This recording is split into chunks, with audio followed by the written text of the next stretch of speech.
Homage to the Venerable Monk Liao Ming. Homage to Master Sakya Zangko. Homage to 16th Karmapa. And homage to Master Dukten Dorje.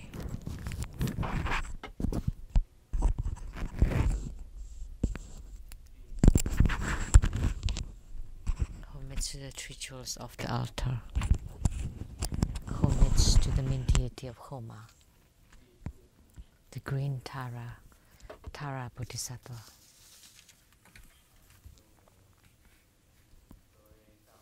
Sumo, all Dharma masters, Dharma educators, Dharma teachers, Dharma lecturers, Dharma assistants, temple directors, all disciples present here and over the internet. And our guest of honors today from the Ministry of Foreign Affairs from North American's Coordination Council, Secretary General's wife, Dharma Sister Judy. And accountant to the True Buddha Foundation, Dharma Sister Teresa and her husband Larry. Producers for the Geni Diansang Shinten from CTI TV Taiwan, Dharma Sister Rebecca Shuyachi and Dr. Lin Su Hua, Dr. Wei Kai-Xiong, and Dr. Gao.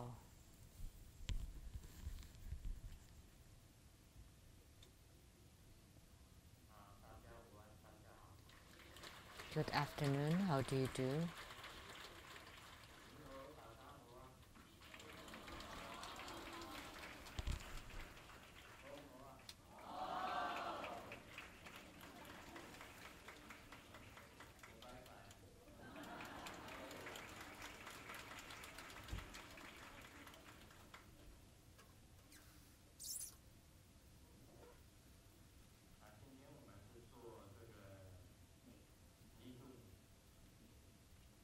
Today we had the Homa of Green Tara and the mantra.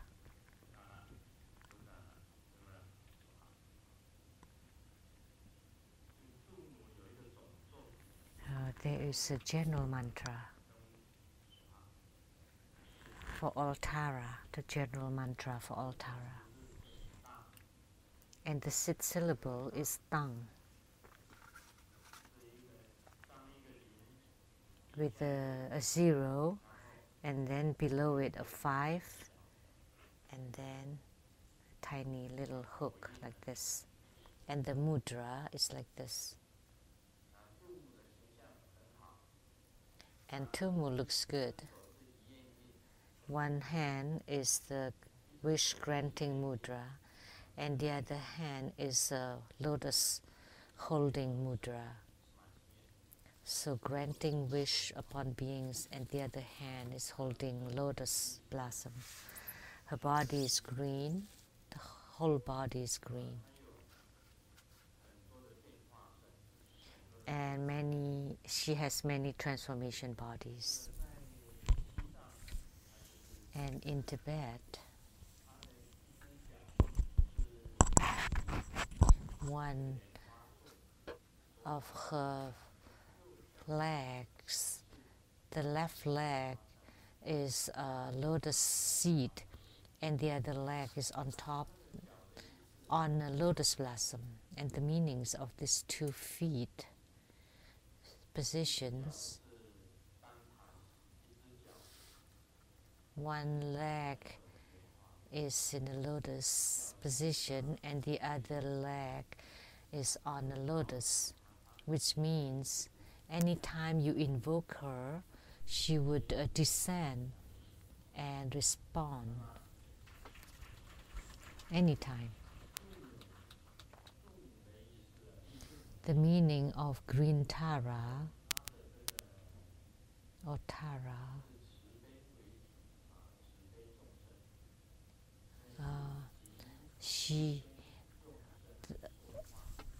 the characteristic of Tara is compassion, and she is emanated from Kuan Yin, Avalokitesvara Bodhisattva. When Avalokitesvara is compassionate toward all beings, he or she shed tears on both eyes. One drop of the tear became green Tara, the other drop of the tear became white Tara. So white Tara and green Tara are like two sisters.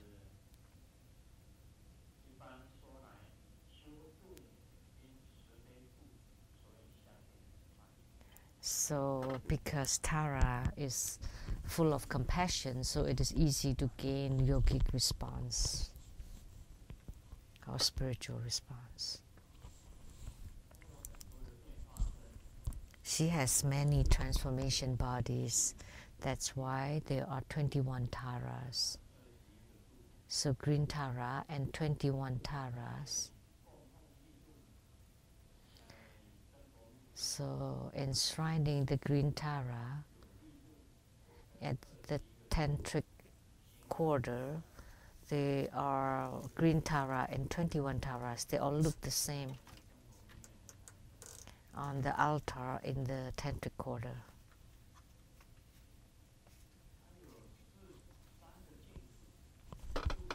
She has 3 pure lands.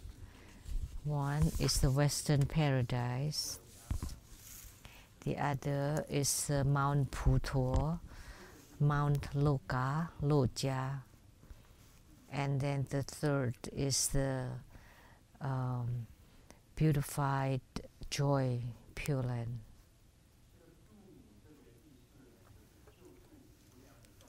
And the meaning of Tara is to salvage innumerable sentient beings, very close and powerful.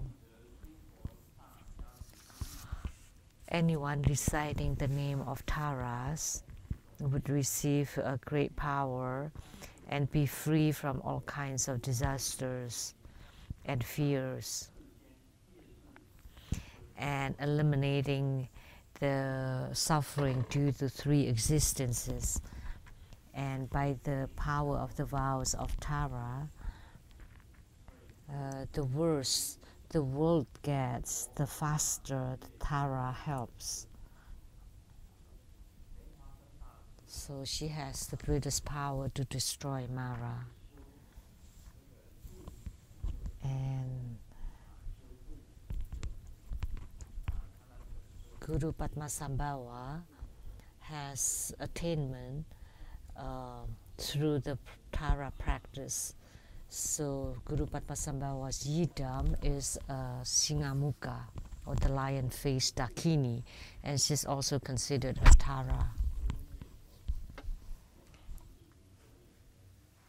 So all Taras belong to the class of Prajna Buddha Mother. And then Doche Pamo or Vajra Yogini, Vajravarahi. And then there are also white Tara, green Tara, and all kinds of Tara practices. So Singamukha or Sentongma is also considered a Tara. So Guru Padmasambhava gains spiritual response through the practice with Sentongma. And then he has the attainment of salvaging sentient beings. When Atisha left India, and at that time, Buddhism was dying down in India. So Atisha left India to go to Sri Lanka and then to go to Indonesia,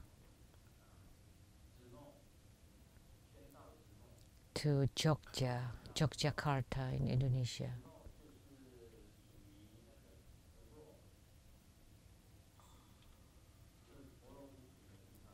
It's the place of Borobudur. And then finally he arrived in Jambi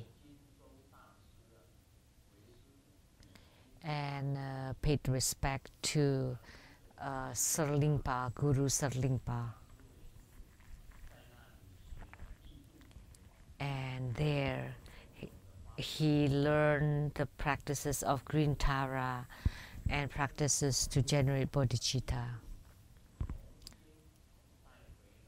So he brought green Tara back to India and then to Tibet.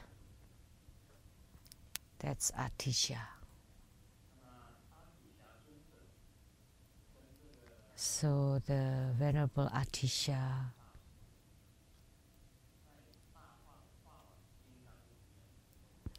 in the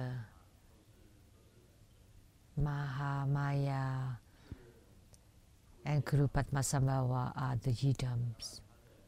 So at the center is Samantabhadra Tathagata, and to the right is Atisha, and to the left is Guru Padmasambhava.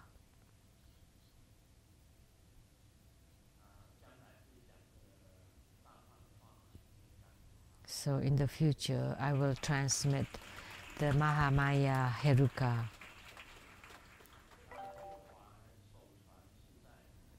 And this Tara will be first transmitted at the Taiwan Lezang Temple.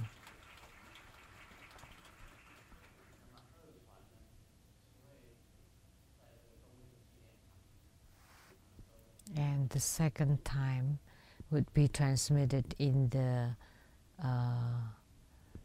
Sun Yat-sen Memorial Hall. So this was invited by Master Lien Yue and Master Lien Miao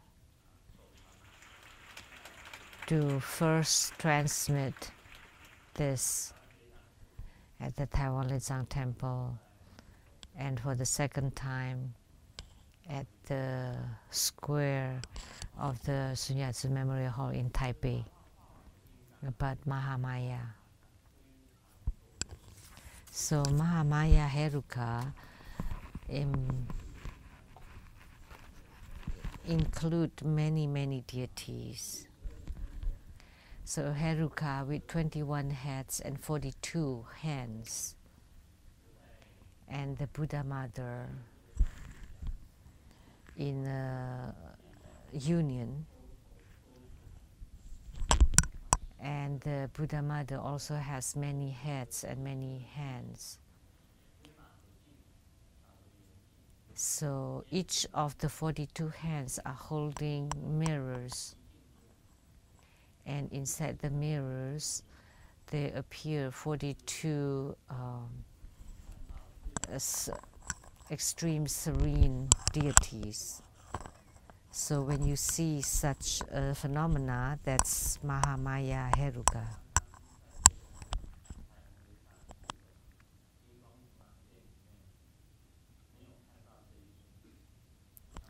So at the Heruka shrine at the Rainbow Temple, I didn't find a statue of this deity.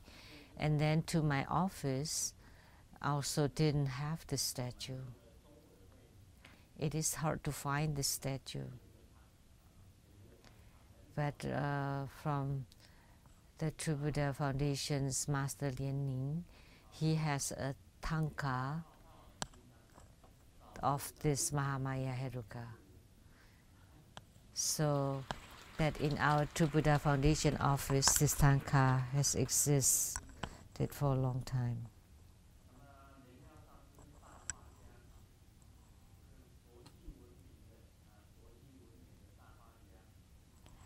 So Master Lien Miao is an internationally known painter. So I hope that she can paint a painting of this Heruka.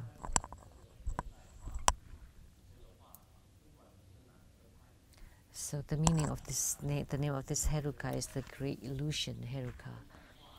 So paintings have many different schools, whether it's abstract, impressionist, realistic, or tanka painting is slightly different. So for great painters, they would be able to paint whatever they see, whether it is impressionistic or abstract or realistic, it should be able to be painted really well.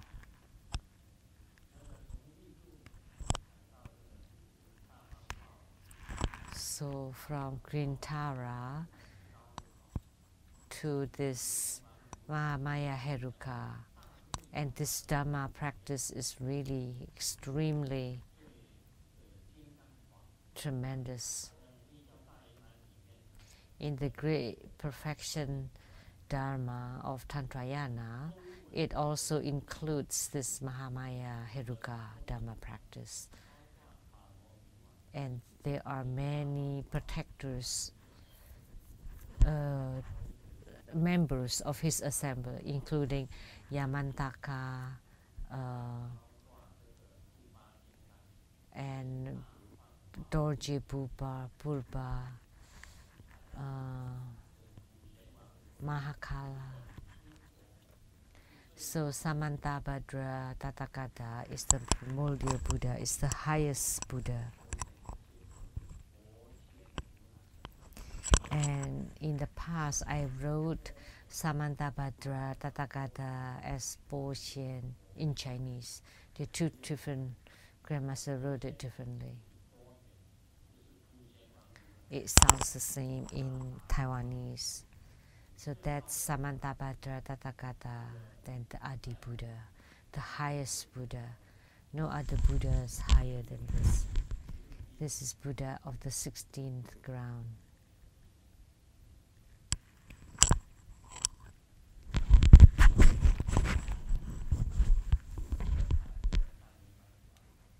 Now let's continue on the Great Perfection Dharma.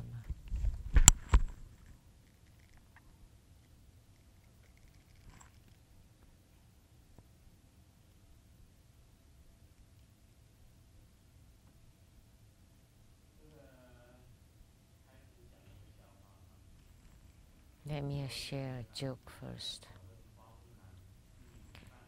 There are two men discussing Mulan, which is a lady that dressed like a man. So man A said, "This story must have been fake. How could you live with a person all day, eat, sleep, and all that, and you can't find out that she's actually a woman?" And the other man said, "But if you're the one who sleep with her every day, would you tell other people about it?"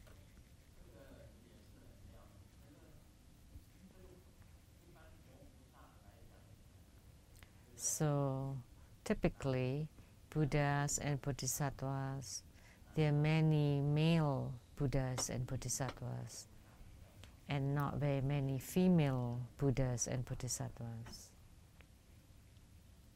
Buddhas and Bodhisattvas that appear to be female are less.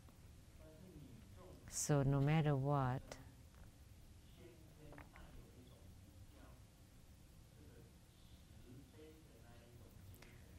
so the females are typically more compassionate.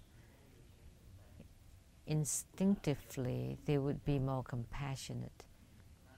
And the man is hard. And the women are typically more kind. But not always, because when women turn their back, sometimes they're even more fierce than men. So there's a saying talking about the ugly toad wanting to eat the meat of the geese, but actually it's the other way around. It's the toad is the one that's compassionate, and the geese, the swan, is more fierce. So before the toad can eat the meat of the swan, he would have been eaten up by the swan. So don't think that the woman is always very gentle and tender. But actually, when they are becoming cruel, they could be more brutal and cruel, more cruel than the man. They are also female soldiers these days.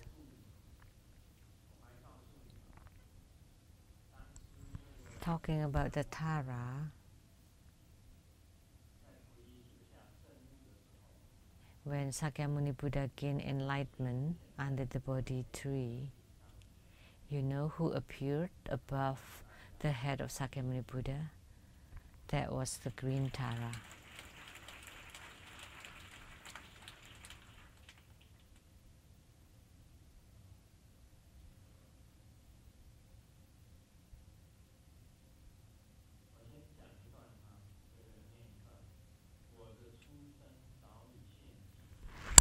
Let me recite this. My birth was distinct and well noted. Perhaps in my old age, when I'm about to leave the world, I would make it known. But for now, it is unspeakable. In the past, when I wrote, it's rare that I would say something like this.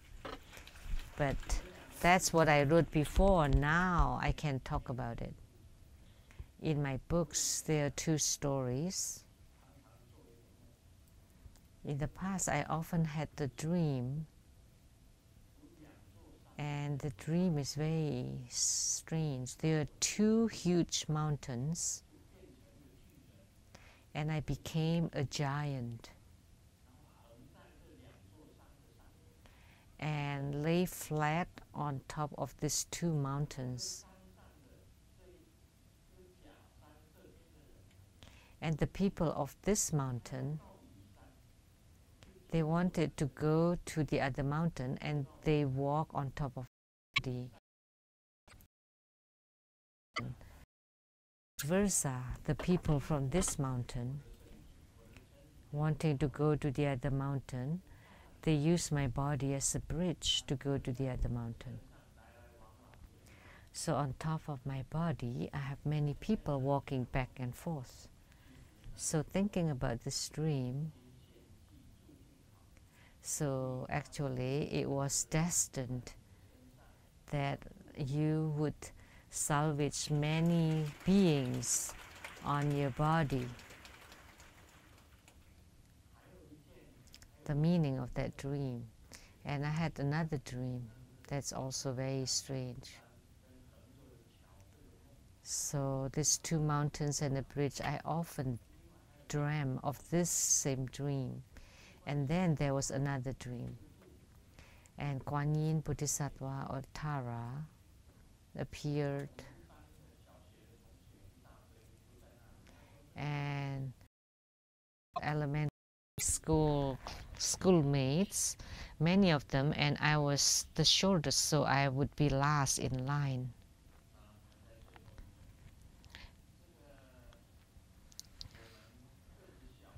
So when we are short, there is a Dzogchen that's also very short, very petite, very small, very petite. When she was little, I kissed her when she was carried by her mother. And when she grew up to be a little girl, I also kissed her. And now she's 21, 23. She's still petite. And she said that she was harmed by Grandmaster because Grandmaster kissed her. So she blamed me. So now Grandmaster has to help her. Before she's leaving Seattle to go to Taiwan, she wrote a card for me. It was a joke, of course. Grandmaster, you have to always remember You owe me 10 centimeters. I owe her 10 centimeters.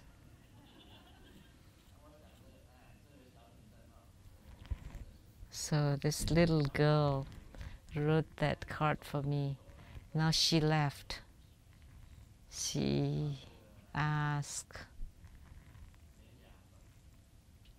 Nienya to give it to me.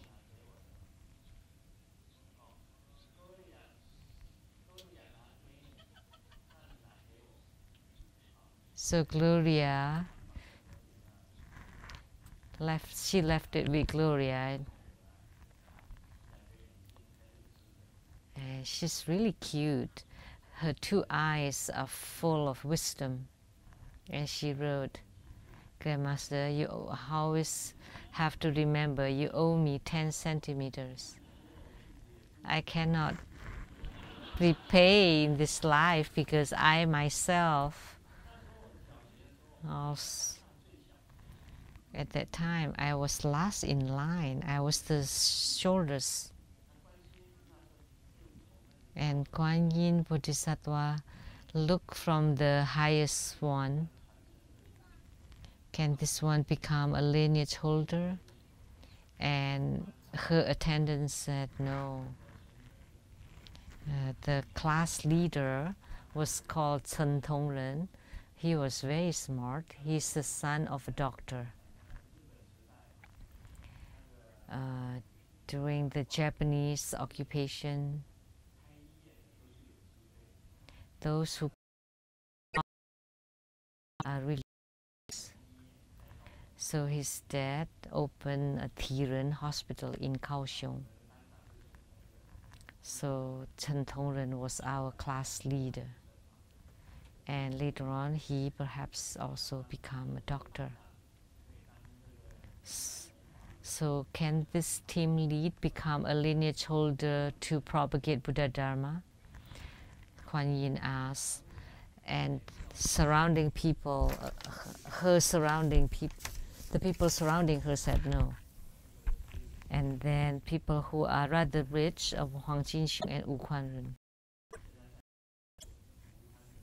Now he's also in Kaohsiung.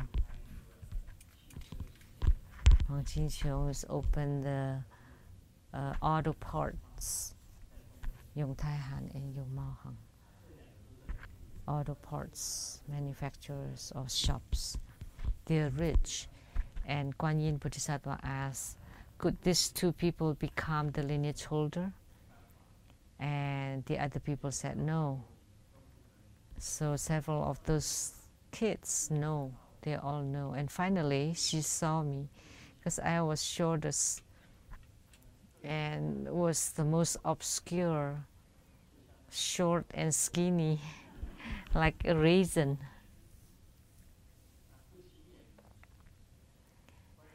It's not attractive at all. I was not attractive at all.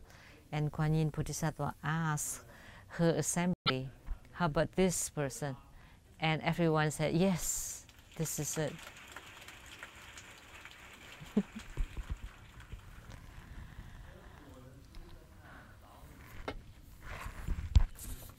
So my birth was well noted and distinct.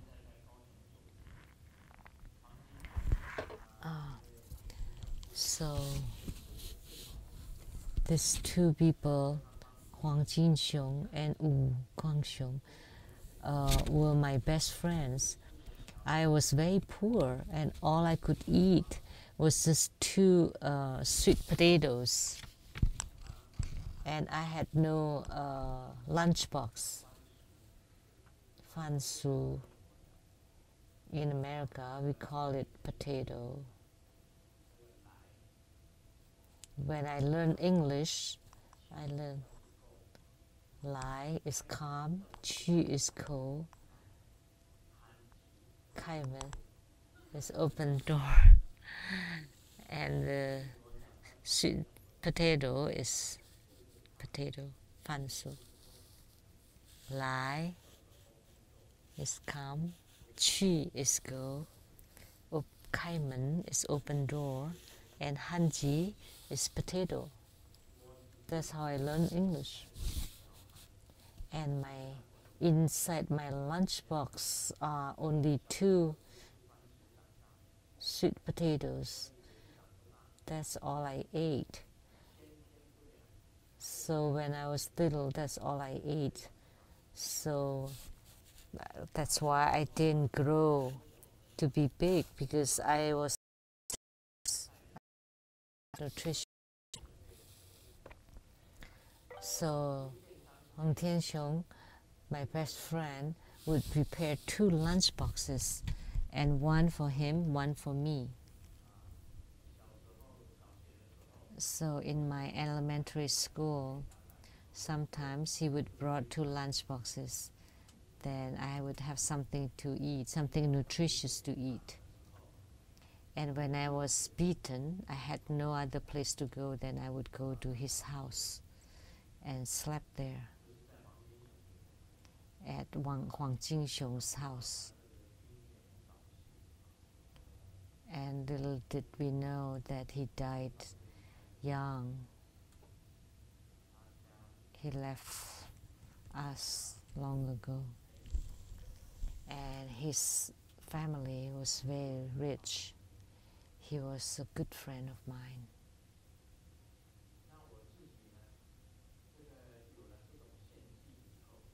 So with this kind of marks or signs, and then later on I encountered Golden Mother and all the Buddhas and Bodhisattvas to open my divine eye, and then delivering all sentient beings. So those were the signs when I was young.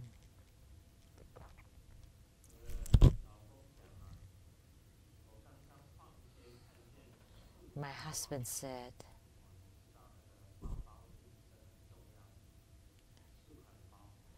I shop and I found bags, 4 bags, and I didn't know which one you like, so I bought all 4 of them.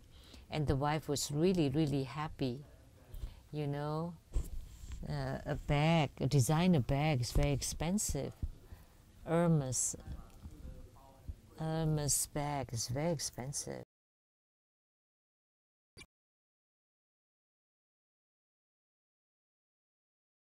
To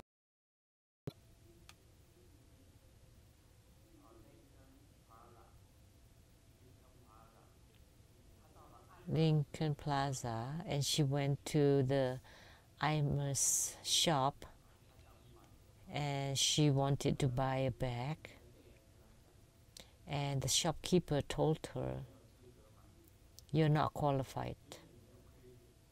You have no credit in our shop in order to buy the bag, and you have to wait for half a year in order to get the bag."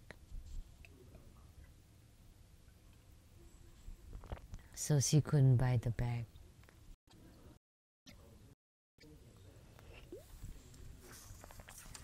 And I don't need to talk more. So she's quite economical. She just buy a regular Hermes bag. You know, someone gave me a wallet, an Hermes wallet was given.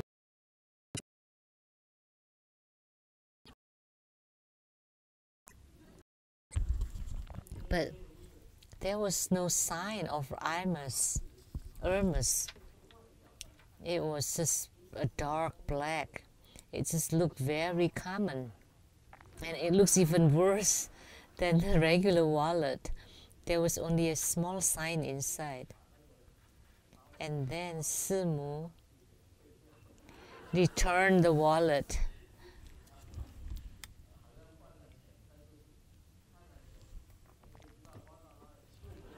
And she got the money, and I don't know where the money went. So sorry.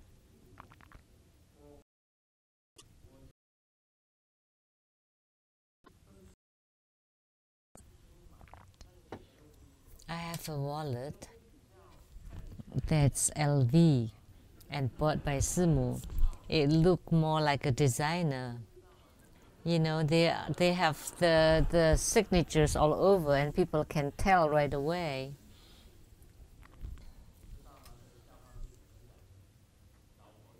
And then this joke goes, and the wife said, "Oh, I'm so happy. Come on, let me see." And the husband, the bags.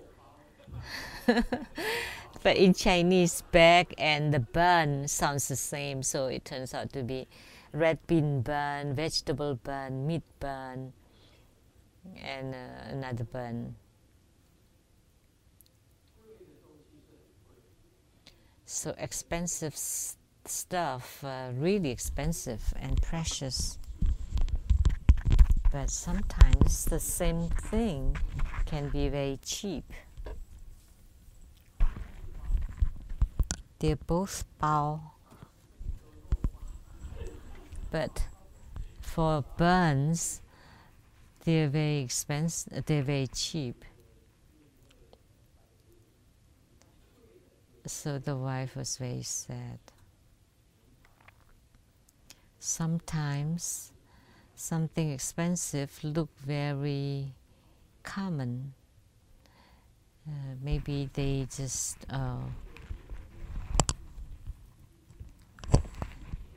they make it to be that way. So the high adept, not necessarily on the highest position. So those holding highest office sometimes have just regular conducts, but there are some lay practitioners who have good and high conduct. Don't think that monks and nuns always have good conduct. There are some lay practitioners who quietly practice and train themselves, and so they are true designers. There are many lay practitioners in our school who are truly precious, like designers stuff. But the Vajra masters of True Buddha school, they are designers, but they are not very obvious. But they are all mixed. Some are dragons, some are snakes. They are all real, authentic ones and the fake ones, or the counterfeit ones. So there are some high adepts or mahasiddhas who practice quietly, and they don't talk about it, and nobody knows. Someone shot an arrow about enlightenment today. So the so-called enlightenment is to know. So think about it. Is this correct? The conclusion that this person come to is enlightenment is about no ego. And he thinks that no ego and ego are opposites. So enlightenment is breaking apart the no ego. So the person who shot this arrow, but think about it first. What is no ego? That ego or self or I are not important anymore. No form and no appearances. And with the spirit of no ego, you would be able to enter into empty nature, because you already disintegrate, disperse. Then you would reach the state of no ego. So after you disperse yourself, you would be able to enter into empty nature, and empty nature would be able to enter into you. So what this person said was to break apart the no ego. So what I would like to tell you, if it is already no ego, there is no need to break it apart. Because with no self, then it's all gone. There is no opposites to self or ego. They're both just names. If you have mastered the no self, then you would have yogic response with empty nature. There is no need to break apart, because in order to break it apart, you still need to exert some energy, but there's no need to do that because you're already in the state of no self. So, 明性见性, 明性, or the true understanding of the mind, is that the true empty nature is absolute. It's not relative. So no self is also absolute. It's not relative. There's no need to break it apart. Natural. My whole life is natural. I never force myself to cultivate spiritually. And when I encountered Golden Mother, that was destiny. And it happened naturally. It was not something I seek. And my divine eye, this transcendental power had occurred naturally. Everything is natural. It was in my destiny that I would provide salvation to sentient beings.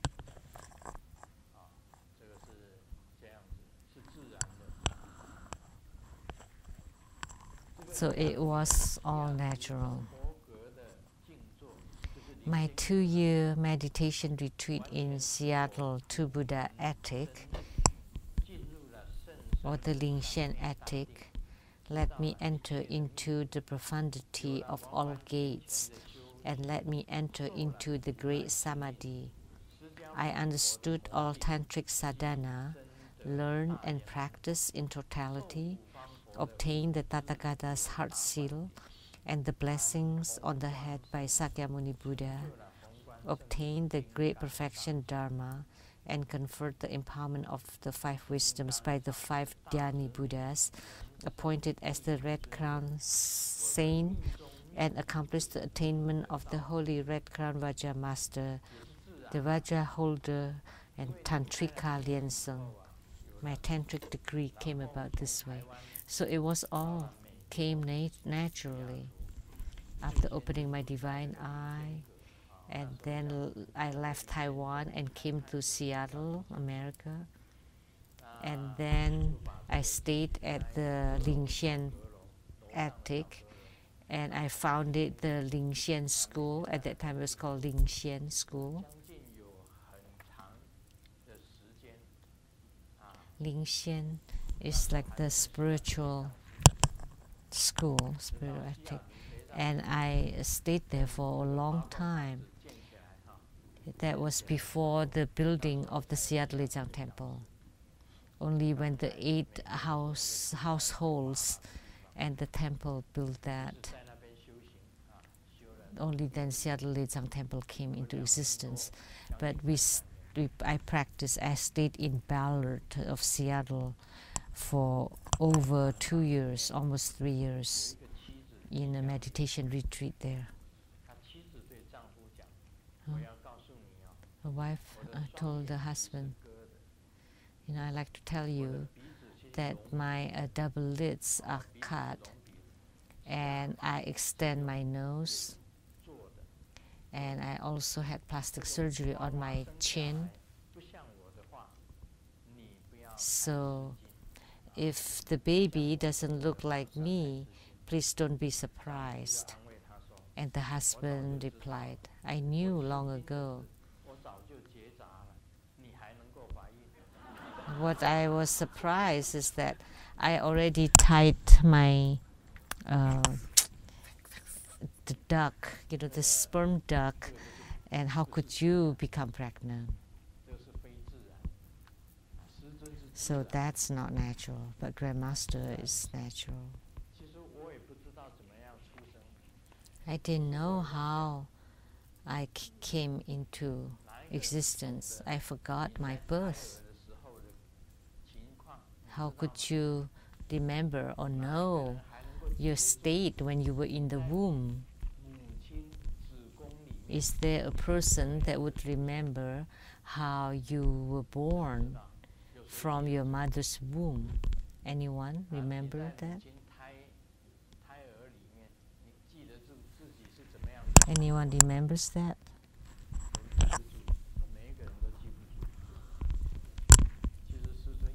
Nobody remembers.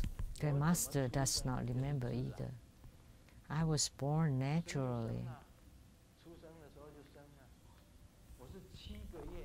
When I was born. So I was born when my mother was only 7 months pregnant. Because when I was young, I didn't have DNA test. My dad was very happy when I was born. Oh, I had a son. He was in the Japanese military, and he had the sword, wearing this military uniform, walking everywhere in Jiayi, and telling everybody, now I have a son. I have a son now. And then one of them said, this is strange. You haven't been married for 1 year. You've only been married for 7 months. How come your wife has given birth to a son? Is the son yours? At that time, there was no DNA test. When my dad heard that, he thought, and he thought, oh, that's right. So he fought with my mom. Where did this kid come from? And my mother said, oh, you misjudged me. It's yours. And my dad didn't believe it. So my dad went to my mom's mom, my grandma, and he raved there, and they almost fought, and my grandma almost died from it. And my grandfather know a little bit of martial arts, and then there were like 5 of his followers trying to stop my dad, but they couldn't. So my dad was about to hit my grandma, and my granddad shouted, and I heard that they fought really badly. Of course, I didn't know. I was just a baby being born. I didn't know what happened between the adults. Where did I come from? It's still a puzzle now. My mom said that you're a premature baby. And my dad did not recognize me as his son, and there was no DNA test. So they concealed the story because I was given to my aunt to take care of until she was going to get married. Then my aunt finally told me. So that's why when I was young, I was being bullied, and I was beaten often. Like I was just learn a song in school, and it's called the Bodhi Tree.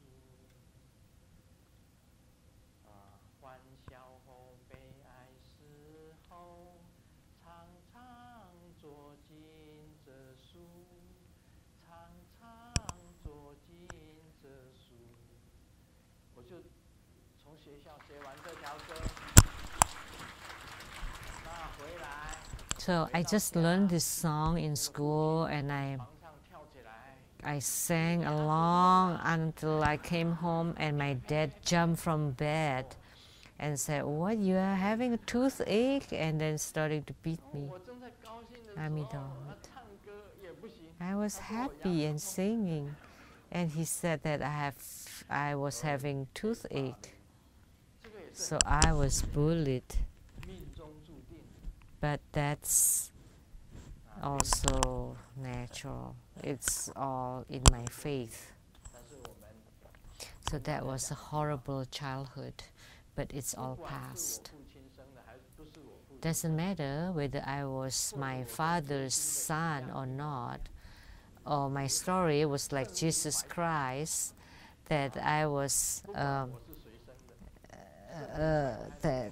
that I was the son of a spirit entering into the womb. Either way, what I like to tell you is you have to be filial toward your parents.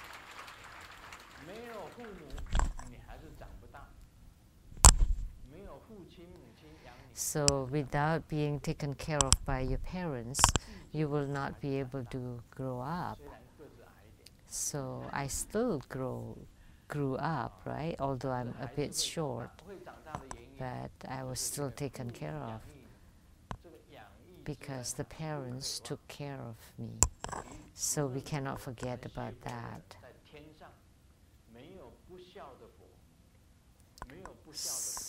So all Buddhas and Bodhisattvas are filial toward their parents, and also all the sages and saints, they are filial toward their parents. Whether they give birth to you, or they nurture you or take care of you, whether they are your real parents or foster parents or adopted parents, you should still be filial toward them.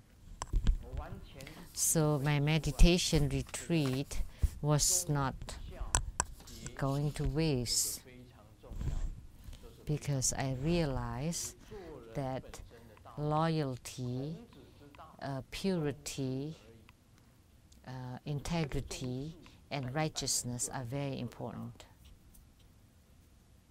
So Sakyamuni Buddha knew about this, and common people, most people cannot do that.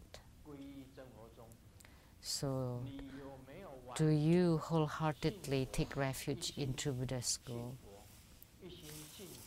Do you wholeheartedly have complete faith in the Buddha Dharma? And then do you wholeheartedly perform good deeds?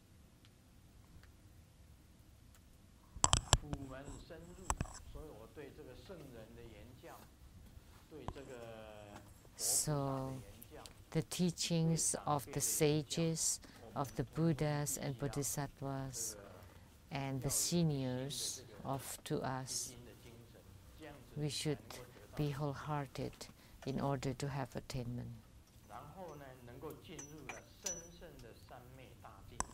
Then I could also enter into the true samadhi, the great meditation.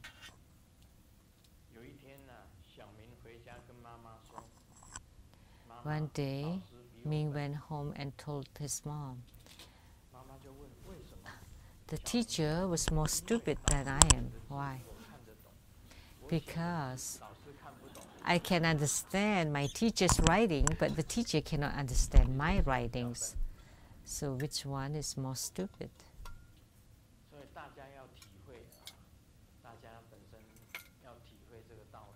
So you need to comprehend this concept. We have walked such a long path in Grandmaster's Buddhist study.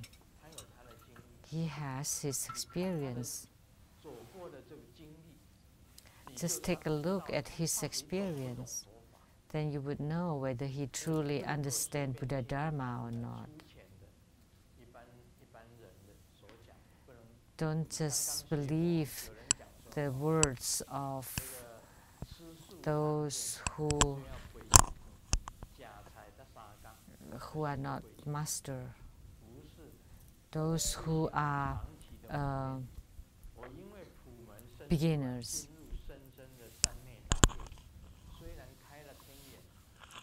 So I entered into the deep samadhi.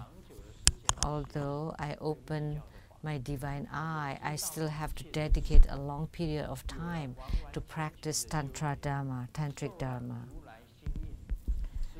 So I learn and practice in completeness, obtain Tathagata's heart seal, and blessed by Sakyamuni Buddha, and obtain the great perfection Dharma, the perfect Dharma.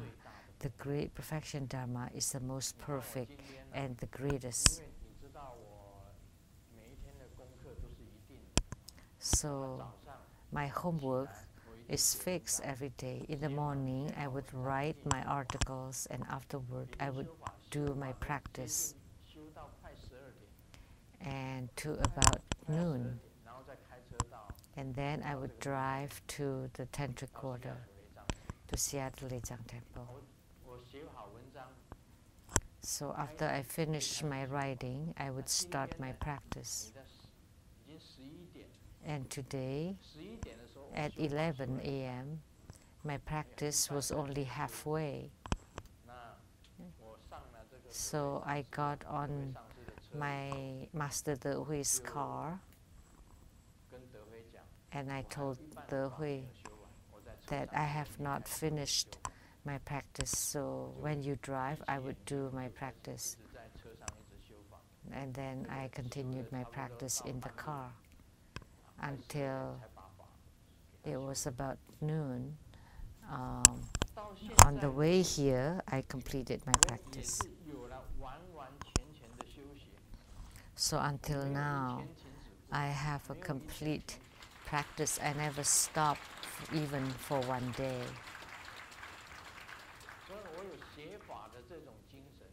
So I have this perseverance and willpower to practice like this. It's not like, oh, I have gained enlightenment and see the Buddha nature, I don't have to practice anymore. I have to reach the state of no practice. And if I don't practice now, all the disciples would say, well, we'll follow Grandmaster. Whatever he does, we also do. Grandmaster does not practice, then we don't have to practice. So I have to practice for you to see.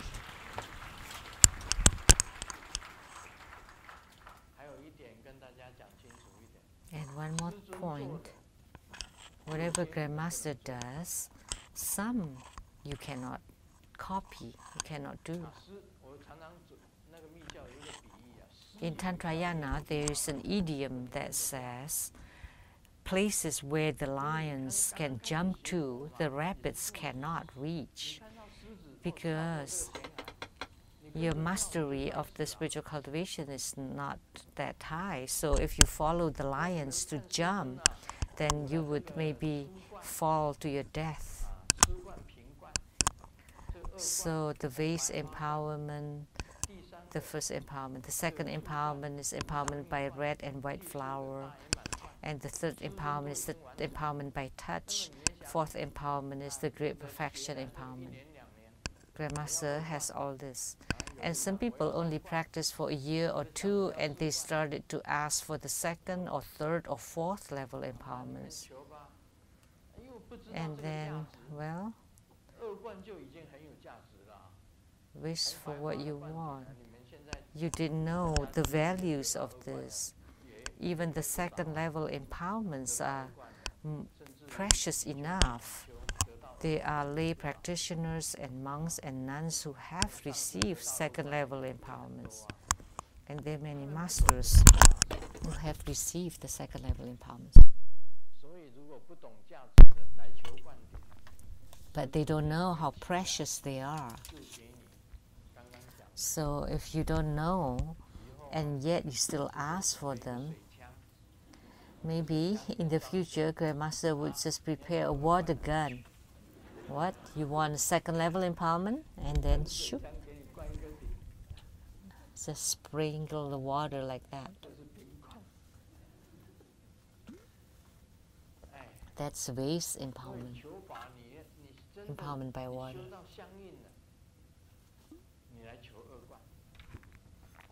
You need to practice until you gain spiritual response before you receive the second level empowerment. But of course, you can also practice it if you receive the empowerment.